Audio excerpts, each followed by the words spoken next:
শীতের পিঠা খাইতে মিঠা, বানাইতে কইলে লাগে তিতা তিতা। তো বন্ধুরা, আপনারা দেখতে পাচ্ছেন যে দুধের সাথে এই চাউলের গুঁড়ার মিশ্রণ করা হয়েছে, পাতলা করে একটু পানিও দেওয়া হয়েছে। তো আমরা আগে থেকেই এই ক্ষীর বানিয়ে রেখেছি দুধের। তো আমরা জাস্ট হালকা জালে এই চাউলের গুঁড়ার মিশ্রণ একটু আঁচিয়ে নেব। পাশাপাশি এই দুধের ক্ষীর সেটা আমরা এর উপরে দিয়ে একটু ডিম আমলেটের মতো পেঁচিয়ে নিলাম। তাতেই কিন্তু হয়ে গেল পাটিসাপটা পিঠা।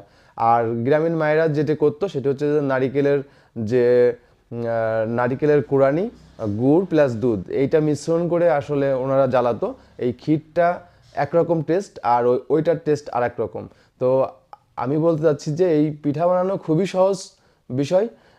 এটা আসলে গ্রামীণ মায়েরা যেভাবে আমাদের শৈশবটাকে রাঙিয়ে তুলেছিলেন, এখনকার মায়েরাও এটি চেষ্টা করবেন যে শিশুরা যাতে শীতে অন্তত পিঠাপুলি কিছুটা হলেও খেতে পারে।